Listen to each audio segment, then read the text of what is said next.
What is good, guys? It is your boy, Gamers Goon, back at y'all with another review here. So, the fallout of Money in the Bank led into Monday Night Raw and Smackdown Live. You might be thinking, why is this different? It's different because Monday Night Raw wasn't a bad show, but I fell asleep in it. I fell asleep during Monday Night Raw. Wasn't a good show by any means. It was passable. And they can't be doing that. I fell asleep during the third hour. There's a lot of meaningless matches here. Them just making crap up as they go along. Starts with Roman Reigns coming out saying he is going to get a shot at the winner of Samoa Joe and Brock Lesnar at SummerSlam because this is his yard. He lists off people he's beaten: Balor, Wyatt, Rollins, and even the guy who retired, The Undertaker. And he just said, you know what, and there's that guy they call Joe. Then Samoa Joe, taking offense to this, came down and was like, well, let me reintroduce myself to you. My name is Samoa Joe. And then he was like, and you know who you didn't mention in your accolades of winning? You never said Samoa Joe. Because I beat you. And then he headbutted Roman Reigns, which started a huge brawl, which eventually led to a match later on the night. That was a pretty good start to the show. It felt like a big fight feel, something you could get out of WrestleMania. I really liked it. Samoa Joe really seems legit as of late. And I don't know if it was just Samoa Joe bringing the intensity here, or it was also Roman Reigns, but this seemed like a legit fight as well as Joe with Brock Lesnar. That eventually led on to a match that made really no sense here. The Hardy Boys had the Club, Anderson. Obviously Matt kept teasing on the broken gimmick, left us without it though. But they did walk out the winners in a match that really wasn't too good. There's no highlights about it that I want to bring out. I didn't care too much about the Club. They haven't been really relevant as of late. They really haven't entered the title picture as of late either. I mean, they could enter and get some more meaning, but I mean, with the events that happen later in the night, they're going to need a babyface tag team. I don't know if the Clubs would be capable of being a babyface tag team, but they definitely need a change, whether that be putting the titles back on them or whether that be turning babyface. Then we had Elias Sampson. He was singing some song, or he was about to sing some song, and then he had to tune his guitar. He was interrupted. He said, I can be here all night, where they continued to interrupt him. Then Balor interrupted him. He went on to have a match with Bo Dallas. Balor, I don't know if it was Balor making Bo Dallas look good or Bo Dallas looked good himself. Because Bo Dallas, I mean, he has the look of a kind of bad heel. A guy you don't want to get behind. One of them legit fighters. His voice doesn't feel like that, but I really like Bo Dallas. He brought some intensity to this match. He looked like he could be a real heel. But he'd eventually end up jobbing to Balor. After showing some aggression here, I guess the big thing to take out of this is Bo Dallas is back on TV, which I'm glad about. I haven't seen him for quite some time. I know he's been healthy, so they just really haven't put Bo Dallas out there for the viewing audience. We had Rollins come out here. He promoted the new WWE 2K18 video game. He said he was the cover boy, saying that this is our cover. And Wyatt would interrupt him, saying that he's a liar after throwing some shade at his ex-wife. Then he went to the ring. Rollins did a crossbody dive onto Wyatt. He actually got cut open here because Rollins' cheek area like went across the teeth of Wyatt. So Wyatt had a bloody mouth, and Rollins had a gash on his face from it. He had to get stitches later on in the night, leaving both with blood after that. Then we had Finn Balor in the back being interviewed, where Elias Sampson would attack him and saying, "Never upstage me again." And then we had Tozawa. Akira Tozawa fought TJP. Titus O'Neil came out and said, "No, this isn't how you hype up a cruiserweight match." And he was like, "In this corner, TJP, and in this corner, Akira Tozawa." Neville ended up coming out to watch the match. Tozawa would hit a swanton on a TJP. Neville would get up and say a bunch of meaningless stuff about how Tozawa was going to be destroyed, that he would tread carefully if he was Tozawa. Then Titus would fire back with, "Neville, when I look up there, I see a scared boy." And then that also led Titus O'Neil to say that the Neville level will be destroyed by the power of Tozawa. So that was... Titus Brand might be getting over. I mean, Titus Brand, I'm starting to like Titus a little bit. Then we had this segment here that was the last one before I went to bed, or at least fell asleep, because I had to go back and watch it at midnight because I woke up to go to the bathroom. And I was like, oh crap, I didn't even finish watching it. So we had Samoa Joe versus Roman Reigns. Had a big fight feel here. They had a really good match. You knew Joe wasn't going to lose clean. You knew Roman wasn't going to lose clean. So I didn't mind this. They had Braun Strowman return, coming out of an ambulance. Braun Strowman obviously came through the ambulance, had the beeps. Roman Reigns looked up, looked baffled, allowing Samoa Joe to lock in the Coquina clutch for the win. Then Strowman would come down to the ring. He would throw Roman down after picking him up by the vest. And then he said, "I challenge you at the Great Balls of Fire pay-per-view in an ambulance match." So we're going to get to see that. Something that I think was supposed to be for Extreme Rules. They made another edition of Miz TV with his apology to Maurice. He said he got her the Miz and Maurice Bear. It wasn't Miz Bear, both of them. He also got her a grandfather clock that she got him. He repaired after being in the garage because she put him in the couch, and he said he was trying to make it up to her. Dean Ambrose would come on down. He was acting pretty chill. He grabbed a glass of wine. The Miz would push Maurice in front of him, and when Dean threw the wine at him, so Maurice got mad. She ended up leaving. Miz would accidentally hit the grandfather clock again, making Maurice even more upset. And then the Bears would jump Dean Ambrose from behind. I forgot to mention this earlier, but the Miz was bringing up facts to Curtis Axel and Bo Dallas that they haven't been looking good as of late, and that the Marine 5, them and the Marine 5s would just slap these guys in the face because these guys aren't what they saw in Marine 5.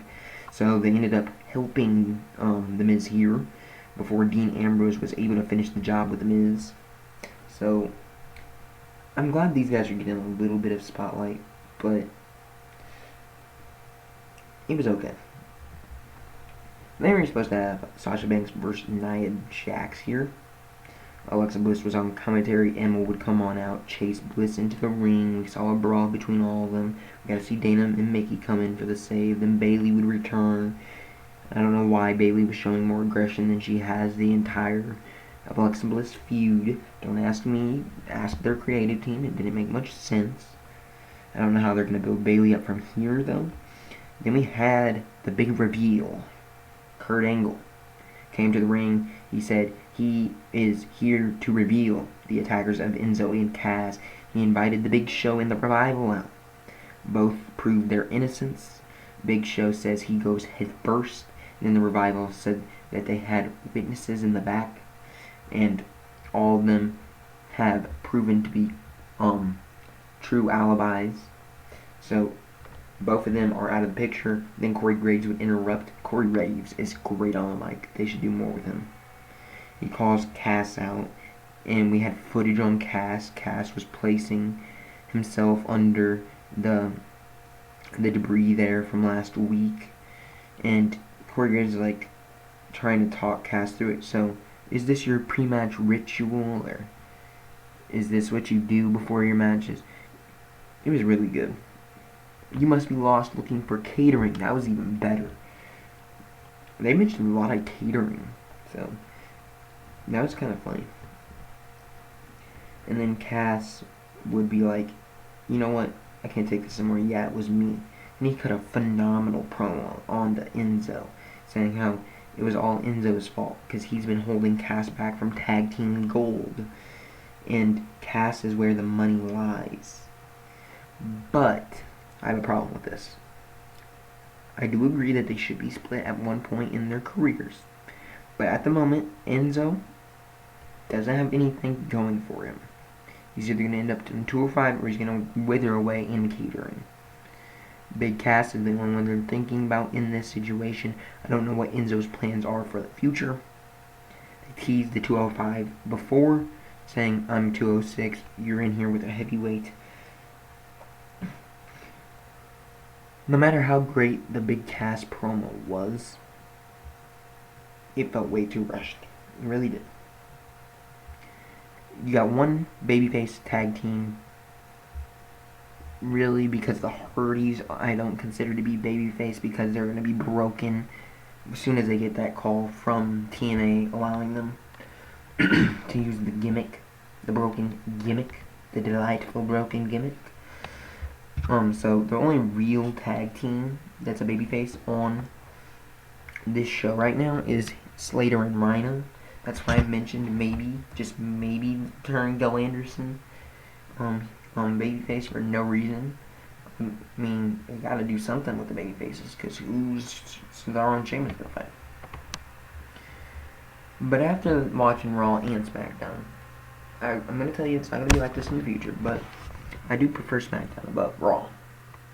It opened the show off with the addressing of the Money in the Bank women's ladder match situation. Ellsworth came down, told us to give it up for the first ever Money in the Bank women's winner, Carmella. She says, welcome to the fabulous era of Carmella. She addresses the elephant in the room, how her name's been trending, and it's not because she won, it's because how she won. Everybody said she was making a mockery of the women's division. She said that her response is, who cares? I don't know. Everybody who cares about women's wrestling? Everybody? She said she's not here for girl power, and everyone talks about the family of Natalia's history. They talk about Tamina's strength. They talk about Becky Lynch's straight fire. They talk about Charlotte being daddy's boy. But it doesn't matter, 'cause she is intelligent.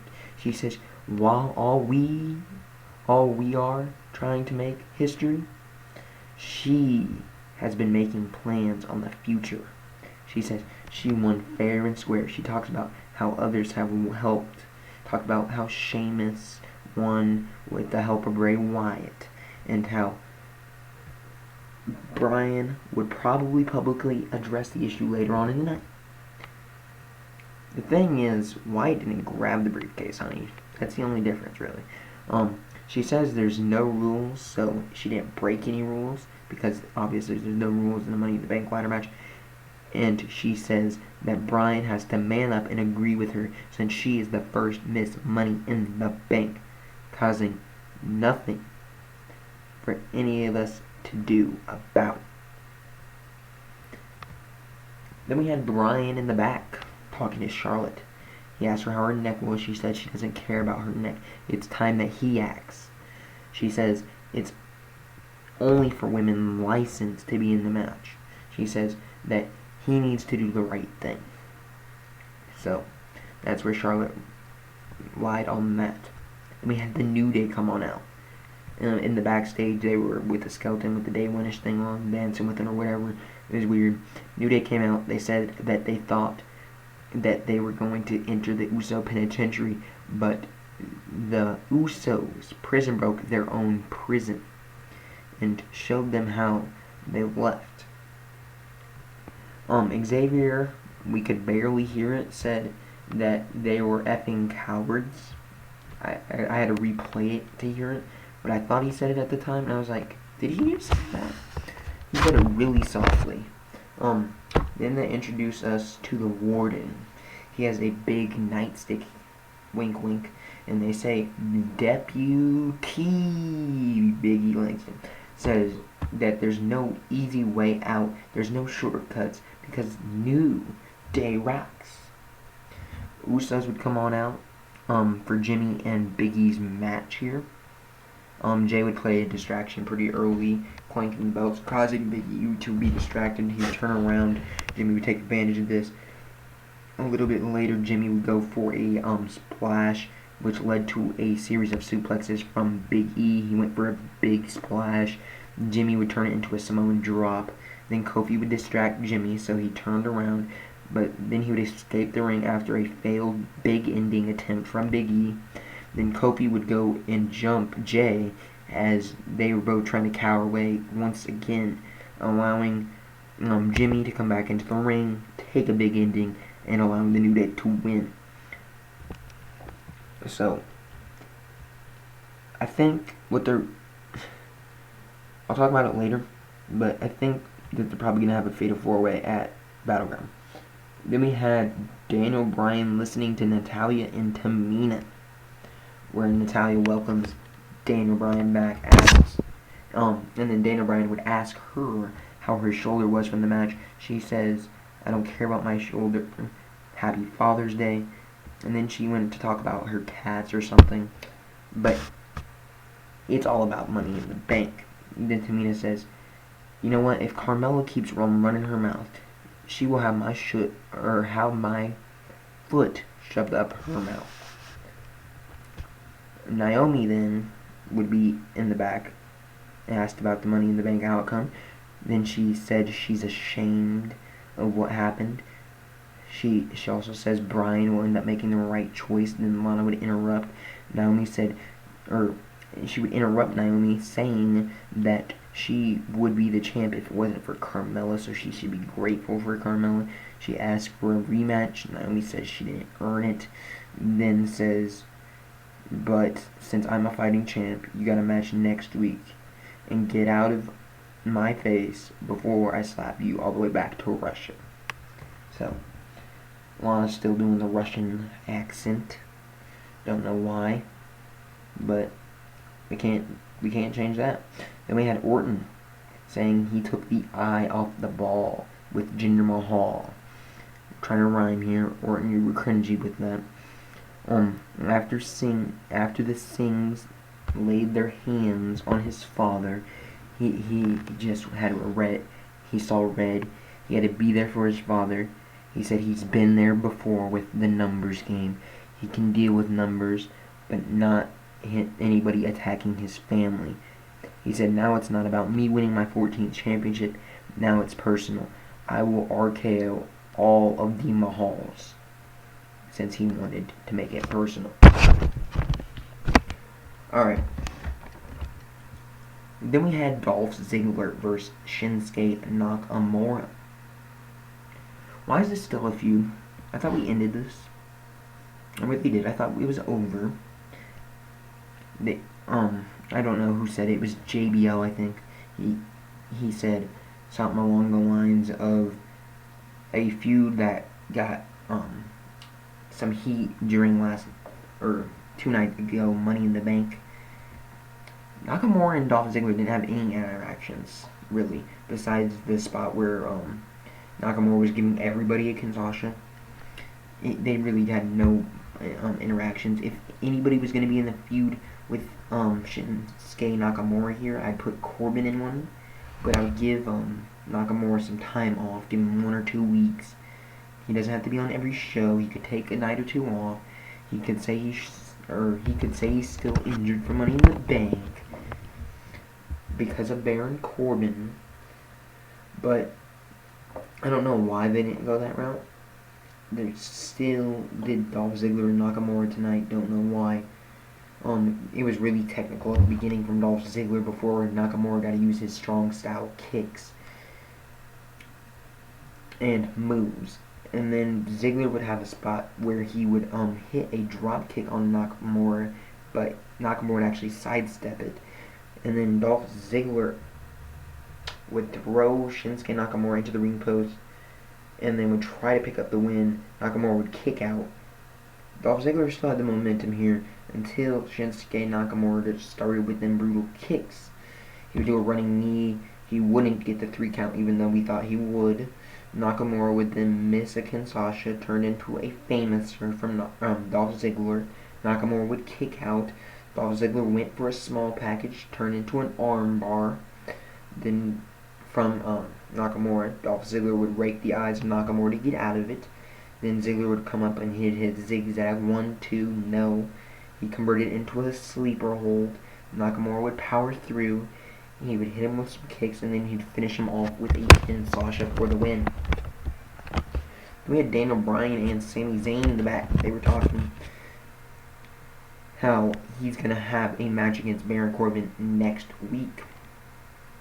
Then we saw Becky Lynch enter through the background. Zayn says he was really pulling for her to win. She says she's literally had it. She says it's not the land of opportunity. You say it is, but it's not. It's not the land of opportunity. It's the land of handouts. And there is always someone to be able to take it away from me. Bryan says it's complicated. And Becky would then say, is it really that complicated to do the right thing? So we have, 4 women using the exact same line.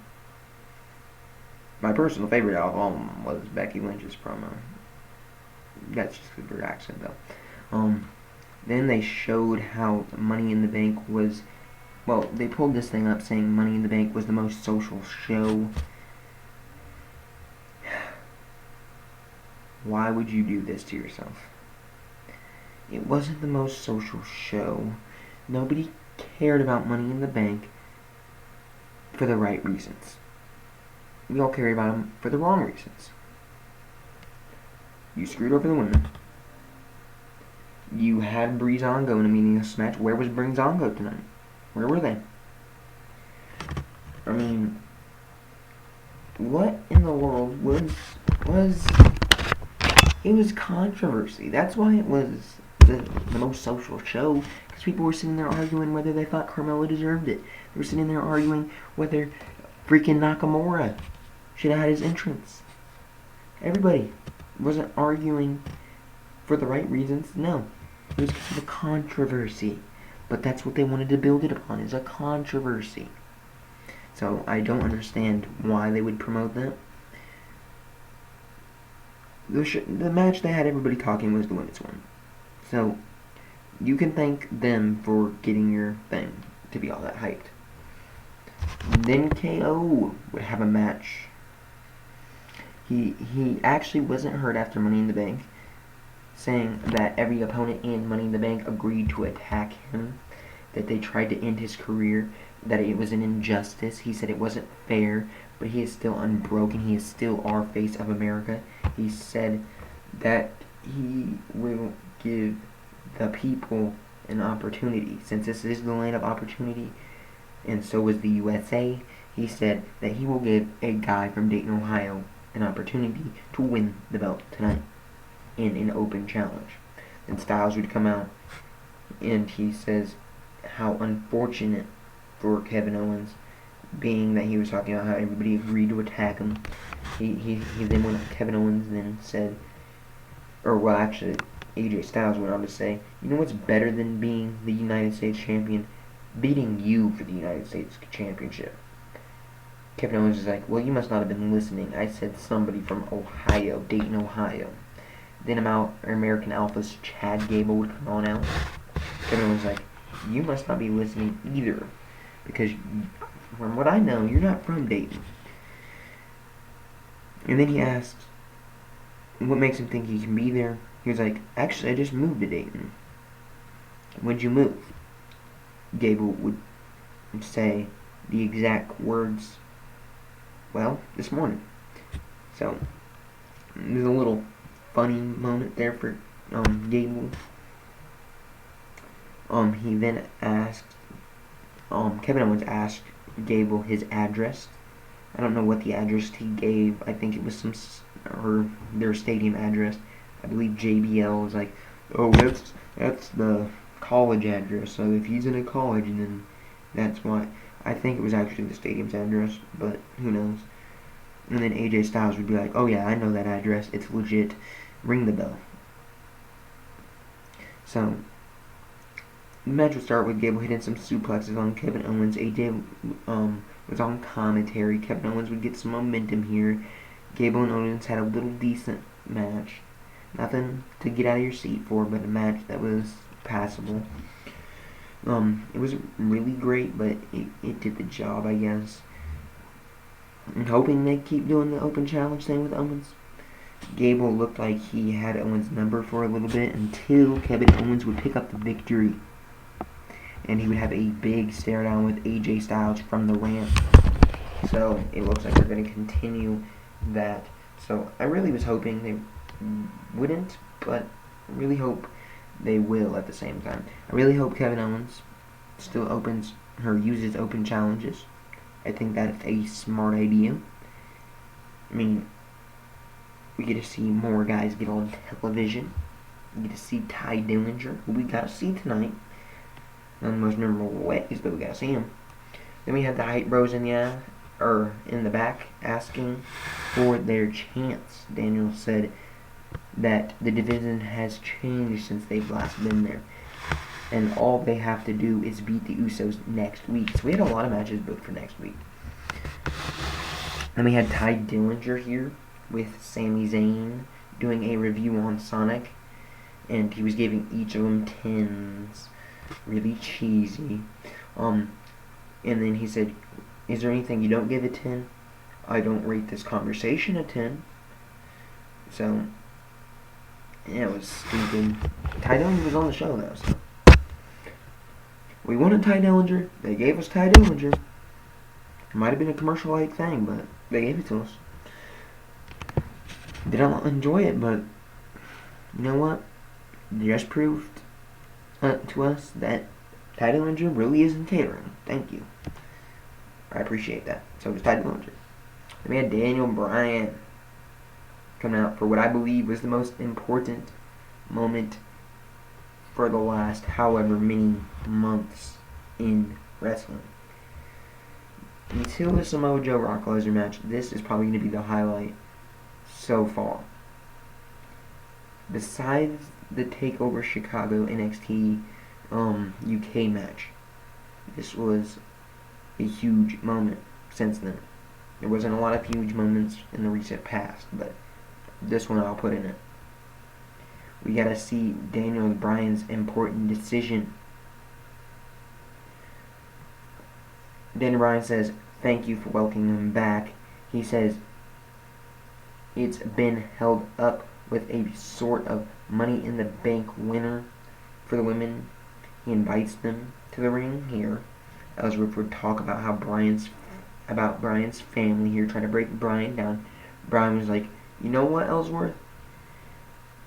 Next time you talk about my family, I'm going to slap you and you're fired. So he threatened Ellsworth here. Then Carmella would interrupt Daniel in the common fashion where we get these interruptions. And Becky would interrupt Carmella, then Natty would interrupt her, then Charlotte would interrupt her, and then Tamina would interrupt her. The difference here is they all threw shade at Ellsworth. Brian would say that since she's the first woman ever to hold the Money in the Bank briefcase, there's going to be another historical moment. She will be the first woman to give up the Money in the Bank briefcase. And we will have Money in the Bank ladder match women's history making match 2 next week. And then he would snatch the briefcase away from James Ellsworth, leading to a brawl here where we would have Becky Lynch and Charlotte team up to take out Carmella, where Becky was on one side and Carmella was looking at her. It would have a natural selection into a disarmor, so they both had their finishers on to Carmella. Then we had Jinder Mahal versus Luke Harper, another guy we wanted on TV. Can I start lobbying for Aiden English also? I realized he was on a pre-show with Harper before, but I want him on the regular show. I was hoping Harper would be able to pick up a win here.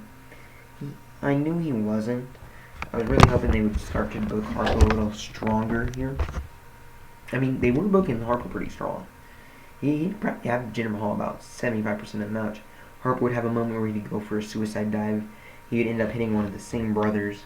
Jinder would end up taking advantage, rolling back in the ring for the 2 count, kick out.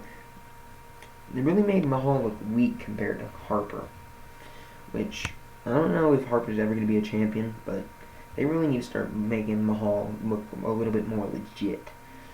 I mean, he has the look, but he doesn't have the feel of legitness. He'd hit a superplex onto Harper after Harper was going to try to go high. Corbin would come down. He would tease the Money in the Bank cash in. I thought this was a perfect moment after this match. That would allow Harper to end up getting distracted by the Singhs, hit by the Colossus for the win for Mahal. Corbin had a huge stare down with Mahal. Then Orton would come on out. He took out the Singhs. He took down Mahal. He was about to hit an RKO on Mahal when the Singh brothers stepped in. He ended up hitting 2 RKOs on the Singhs, where one of them jumped off the top rope and got hit by an RKO. I thought this would be a perfect moment for Corbin to cash in right after an RKO out of nowhere to Jinder Mahal and just say, you know what, screw you, Randy Orton. Your feud is done. Now, Raw, they had some big moments in Raw, but they also had a lot of meaningless stuff in Raw. I'd give that probably a 40. Or in retrospective, 1.5 out of 5. And then we had Smackdown. I really enjoyed Smackdown. I think Smackdown was more than passable. We didn't have a fashion pass, which I was a little disappointed on. I would give it a 6 out of 10. I mean, Smackdown I enjoyed,